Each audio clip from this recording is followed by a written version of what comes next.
Hey, what's up? Todd here with Shutterstock, and in this video I'm going to walk you through what I guess I'm calling my After Effects playbook. These are things that I find myself doing in almost every motion graphics project that I do. So whether you're a beginner or advanced user of After Effects, by the time you're done watching this video, you'll be another step closer to being able to steal all of my clients. Let's do it.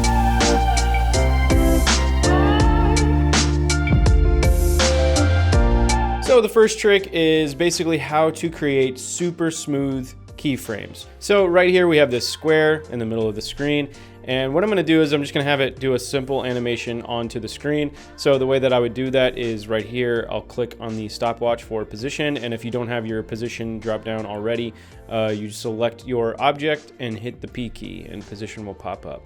So we'll start the stopwatch right there, and so this is where I want the square to rest at the end. So I'm going to take this keyframe that it just created when I started the stopwatch, and I'm going to move it to about 1 second.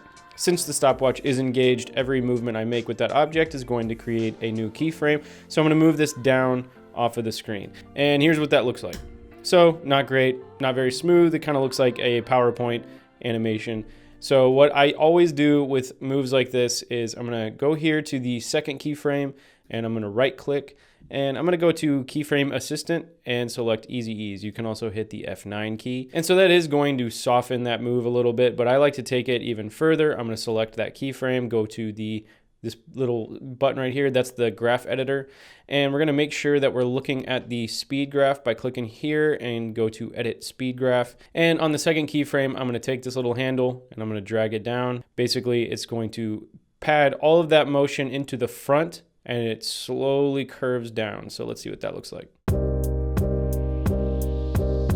And next is a thing that I call null stacking. I'm a really big fan of null objects. They help me keep everything organized, and it makes everything a lot easier. And I'm going to show you how. So here again, we have our square. We're going to animate it again. And the way I'm going to do that is I'm going to go down here in this little gray area, and I'm going to right click, and I'm going to select new null object. And I'm going to parent our square to the null object using the pick whip tool right here. So I'm going to drag that and select the null object. Now we're going to do that same animation that we had before. I'm going to start the stopwatch. I'm going to move this keyframe down to about 13 frames. And then on this one, I'm going to pull it down out of frame. Now we're going to do the same thing that we did again. I'm going to go to keyframe assistant, easy ease, go back to the speed graph, pull that handle. Now we got a nice smooth animation yet again. But let's say we wanted the square to come into frame, rest there for a second, and then move off to the side or something like that. Let's try to do that. So I'm going to start the stopwatch here, and you'll see automatically After Effects is going to try to apply that same motion interpolation to every keyframe. So I'm going to do this, and we're going to slide it off to the side, like I said, just right there. So now let's look at our speed graph editor. See, what it's done is it's taken that animation and it's going to do the same thing twice. What I like to do is have each motion on its own null layer. So I'm going to delete these two new keyframes, and then I'm going to make a new null object. And what we're going to do is we're going to parent one null to another. But we can take this new null and create another animation on top. So I'm going to go to position. We're going to do kind of the same thing that we just did before and move the square off to the side. And so now you see we have this animation. But what that means is now we have both movements on their own separate nulls and separate objects. So say you had another object in the scene like a circle, and you wanted the circle to do a scale up animation instead of moving from the bottom to the top. But you wanted that circle to also move along with the square when it goes off to the side of the screen. So what we're going to do is we're going to take the circle layer and we're going to parent that to the second null. And now that circle is going to move along with the square, but only when it moves off to the side. And so now the circle can animate on independently, but then now it's tied to the second part of the motion. And another really handy thing about that is, say you create an animation that you don't really like and you want to kind of give it another shot. You don't have to copy and paste all these keyframes, delete keyframes from one object and do it to another, all that sort of stuff. All you got to do is, like, say we don't like the part where it moves off to the side. All you got to do is just go hit delete, and now it doesn't happen anymore. So you can see how that would be a really nice way to kind of keep everything organized. I'm a little bit OCD about it, but it does save me a lot of time. All right, and this next tip is how to make a quick vignette. And so the way that we're going to do that is we're going to go to down here in this little gray area again. I'm going to right click, I'm going to select new adjustment layer, and our adjustment layer is up on top. We have the ellipse tool ready to go. If not, you just hold down, click and hold down, and it'll bring up this little option box. We're going to select the ellipse tool, and with the adjustment layer selected, you just double click. So now we've created an ellipse around the adjustment layer here, and all we got to do is hit invert, and then we're going to go up to effect and go to color correction, exposure, and we're going to take the exposure slider here and just drag it down. And as you can see, we're making a darker part in the corners here. Let me click off and show you. So we have a circle, and then now we can kind of feather it out and make it look nice. So I'm going to click on the adjustment layer, hit the F key, and that's going to bring up feather options. Or if you wanted, you could double tap M, and that brings up all of your mask options. And here in mask feather, I'm just going to drag that up, and voila, now we have a nice looking vignette. And if you wanted to, you could play with the mask expansion if you wanted to make it less or more, and that's all you got to do. All right, and this next tip is how to fix banding. So a lot of times when you're dealing with vignettes, or if you have like a gradient ramp or anything like that, sometimes when you export your project, you'll get some nasty banding issues, especially after you've uploaded it to YouTube. And there's a couple ways that you can try to fix this. Sometimes it works, sometimes it doesn't. So say we've created a gradient ramp and we're using that for a vignette instead. A really quick way to fix your banding issues, and I don't know if you can see this or not, but right here you'll see this ramp scatter option, and you just turn that way up. The way that I see it, I don't know how it looks for you on YouTube, but the way that I see it, all the banding is now gone. It looks nice and smooth. But the way that I usually do it is at the end when I'm done designing and I'm just kind of doing all my little finishing touches, I will usually just go to new adjustment layer, and I'll go to effect, noise and grain, and just select noise, and I'll do something like 4% noise. And you know, that does add noise to your project. So if that's, you know, if you want a really clean, pristine look, maybe don't add the noise to it. But I kind of like the look of it. And now I'll show you how I like to make text reveals. So right here we have our title text, and all we're gonna do is we're gonna go up to the rectangle tool, and I'm just gonna draw a box kind of perfectly around the size of our title text. And I'm gonna go down here and find the track mat for our title text. And if you don't have it open, you might need to hit toggle switches and modes until you have this track mat option right here. And here on this drop down that says none, I'm gonna click it. I'm gonna go to alpha mat shape layer 1. Okay, so our shape layer has disappeared, and the shape layer is creating an alpha mat for our title text. So I'm going to select our title text, I'm gonna hit the P key, and I'll start the stopwatch. And then I'm going to take our first keyframe here that we just created by starting the stopwatch and drag it to around 12 frames or so. And I'm going to drag down the Y position on the title text. And you'll see right there, it's going to disappear. So now we have smoothed out the keyframe and we have a nice little title animation. So that's a pretty common thing. You see it all the time. That's a really quick and easy way to do it. But let's take it one step further. I'm going to take our shape layer, that is the alpha mat for our title text, and I'm going to duplicate it by hitting Command D, and we're going to drag it down below the title text, and I'm going to turn it on. So now we have this yellow rectangle here, and I'm going to go ahead and just change our title text to black, and so now the title text appears. Okay, so it looks pretty cool. But let's have everything animate on really quick. So I'm going to take our title text and I'm going to move that animation down just a little bit, and I'm going to take that same shape layer, I'm going to duplicate it, and I'm going to have this rectangle use itself as an alpha mat. So I'm going to go to the drop down for the bottom layer of the two, and I'm going to select alpha mat again. So now this rectangle only will exist inside of that alpha mat. So I'm going to start the position and do what we always do. I'm going to drag it down a little bit, and we're going to push this down. So see, now that rectangle disappears. I'm going to ease everything up, make it nice and smooth. And so now we have this animation. So pretty cool. You could use that for a whole lot of different things. Sometimes it's cool to kind of have them going simultaneously. But let's say we wanted to also have them all animate off. So this is where that null stacking kind of stuff comes in, and you can really do some pretty cool stuff. So I'm going to create a new null object. And with this null object, I'm going to parent only the visible items. So the title text and the bottom layer of the two rectangles that are creating the text field. I'm going to parent those to our null object. And then now we can animate using position keyframes only those objects. Smooth it out and boom. Really, really quick title animation. Okay, now I'm going to show you a couple of tricks with photos in After Effects. So I'm going to show you a quick trick to kind of make a bordered photo. I picked this kind of wooden surface that kind of looks like a nice wooden table or maybe a floor or something like that. And I'm going to take a picture and just drag it into the scene. And if you may recognize this picture, it's from me and Logan's adventure doing large format photography. If you haven't seen that video, check it out right here. But I'm going to scale it down, and to do that, I'm going to select our picture, hit the S key, and we're just going to drag the slider till we get a size that we like. So I like it somewhere right around in there. So I'm going to select our picture here, and I'm going to duplicate it. And on the bottom layer, I'm going to go ahead and select that, and we're going to go up to Effect, Generate, Fill. And I'm going to give it a kind of white color. We're going to go a little bit off white just because straight white just doesn't look very realistic. So we're going to bring it down a little bit and maybe add in just the slightest bit of yellow, very slight. So we can't see anything just yet. With this second layer, we're going to hit S. With the Command key held down, I'm going to scale up. And so there you go. Now you can see our border kind of appearing. So we're going to get something that we like, something right around in there. Looks pretty good to me. So here's what we've got, just a nice little basic kind of scale rotation sort of thing, almost like a slideshow kind of look. So let me show you the cool thing about doing it this way.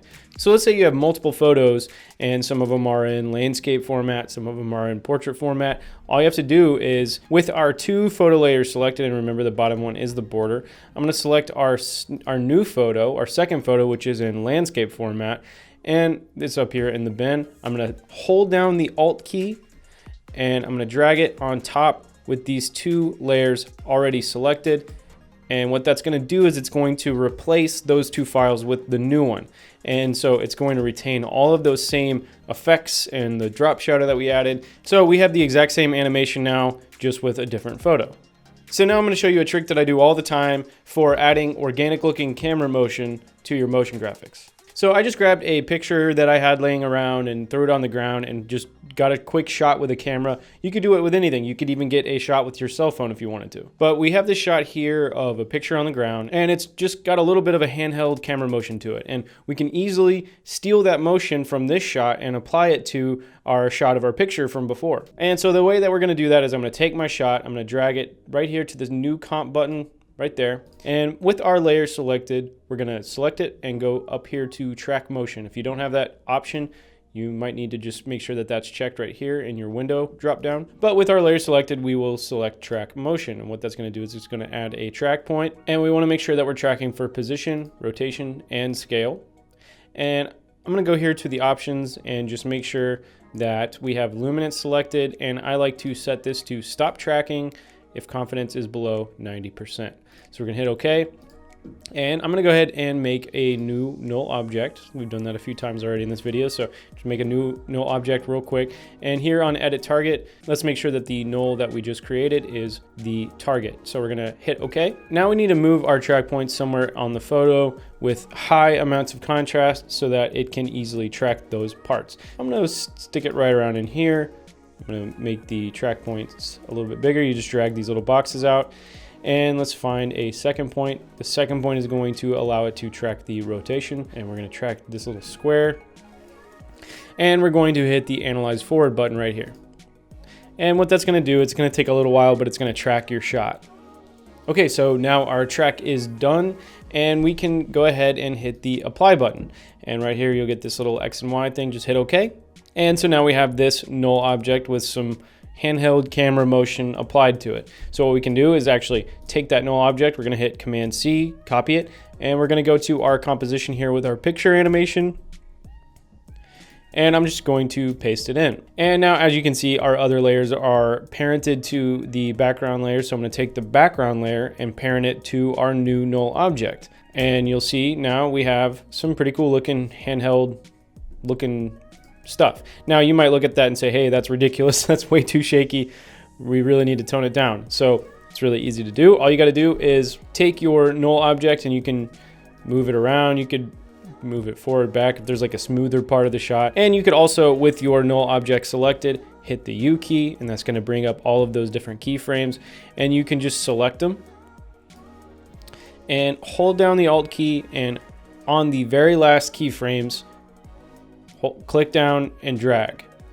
And what that's doing is it's actually taking your keyframes, all of them relative to each other, and spreading them out. So now we have a much slower animation. You might even want it even slower. So I'm going to delete some out and do it all over again. And there you go. Now it kind of has a nice subtle little bit of a camera move to it that kind of looks a little bit handheld, a little bit more natural.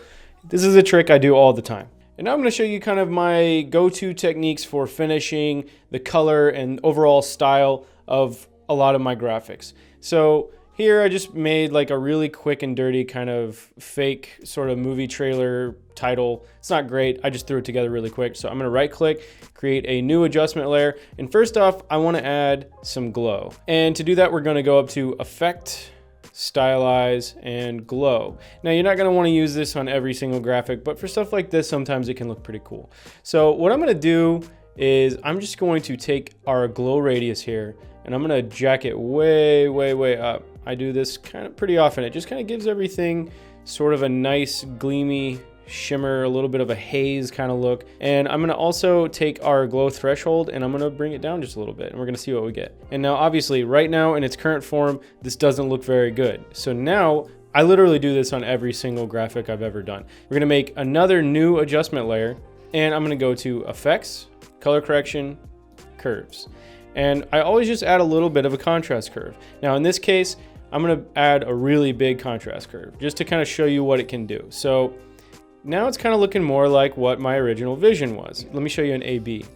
So obviously that was a lot of glow, a little too much glow, and that just kind of brings everything and crunches it down, and you just kind of get a little bit better of a look. So to me, another thing that I do on almost every graphic is I make another new adjustment layer at the very end of the whole project, and I'll go to Effect, Color Correction, Tint. And that's going to turn your whole design black and white. But now what we can do is go to Amount to Tint, and I'll just bring that down to like something like 30. And all that's done is it's desaturated our graphic by about 30%. The colors in this one are just a little bit easier to look at.